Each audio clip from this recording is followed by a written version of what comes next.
2 Kings chapter 17. Israel's king Hoshea. In the 12th year of Judah's king Ahaz, Hoshea son of Elah became king over Israel and Samaria and reigned 9 years. He did what was evil in the Lord's sight, but not like the kings of Israel who preceded him.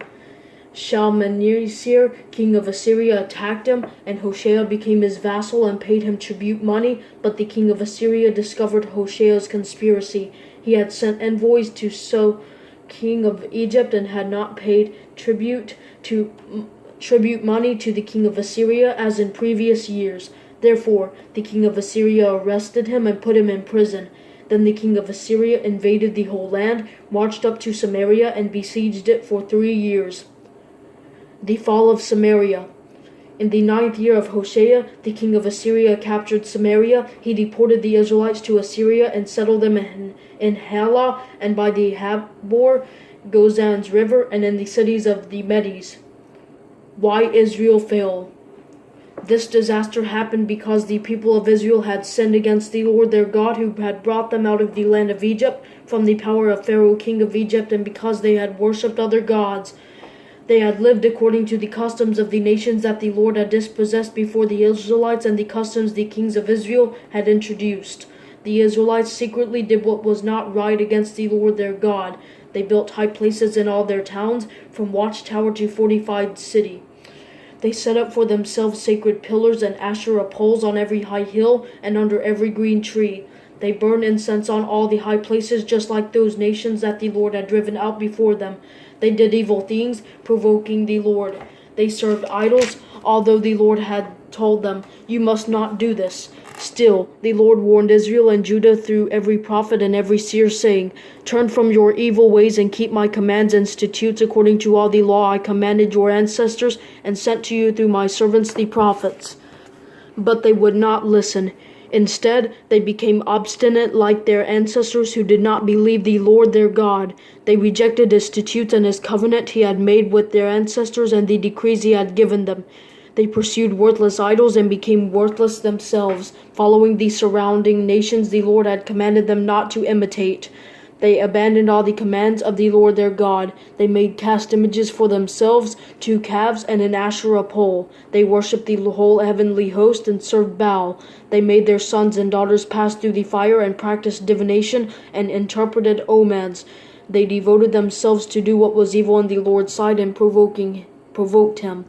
Therefore, the Lord was very angry with Israel, and he removed them from his presence. Only the tribe of Judah remained. Even Judah did not keep the commands of the Lord their God, but lived according to the customs Israel had introduced. So the Lord rejected all the descendants of Israel, afflicted them, and handed them over to the plunderers until he had banished them from his presence. Summary of Israel's history. When the Lord tore Israel from the house of David, Israel made Jeroboam son of Nebat king. Then Jeroboam led Israel away from following the Lord and caused them to commit great sin. The Israelites persisted in all the sins that Jeroboam committed and did not turn away from them. Finally, the Lord removed Israel from his presence, just as he had declared through all his servants the prophets. So Israel has been exiled to Assyria from their homeland until today. Foreign refugees in Israel. Then the king of Assyria brought people from Babylon, Cuthah, Ava, Hamath, and Sepharvaim, and settled them in place of the Israelites in the cities of Samaria. The settlers took possession of Samaria and lived in its cities. When they first lived there, they did not fear the Lord, so the Lord sent lions among them, which killed some of them. The settlers spoke to the king of Assyria, saying, "The nations that you have deported and placed in the cities of Samaria do not know the requirements of the God of the land. Therefore, he has sent lions among them that are killing them, because the people do not know the requirements of the God of the land." Then the king of Assyria issued a command, "Send back one of the priests you deported. Have him go and live there so he can teach them the requirements of the God of the land." So one of the priests they had deported came and lived in Bethel, and he began to teach them how they should fear the Lord. But the people of each nation were still making their own gods in the cities where they lived and putting them in the shrines of the high places that the people of Samaria had made.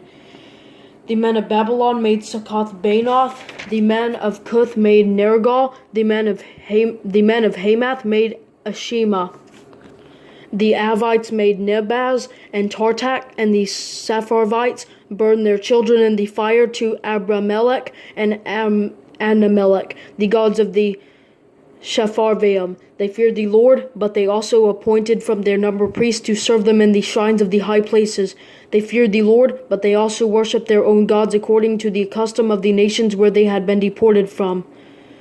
They are still practicing the former customs to this day. None of them fear the Lord or observe their statutes and ordinances. The law and commandments the Lord commanded the descendants of Jacob. He had renamed from Israel. The Lord made a covenant with them and commanded them, do not fear other gods.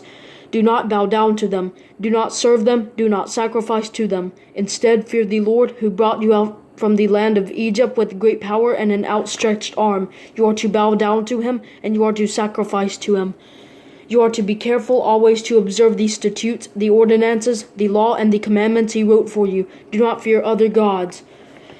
Do not forget the covenant that I have made with you. Do not fear other gods, but fear the Lord your God, and he will deliver you from the hand of all your enemies. However, they would not listen, but continued practicing their former customs. These nations feared the Lord, but also served their idols. Their children and grandchildren continued doing as their fathers did until today.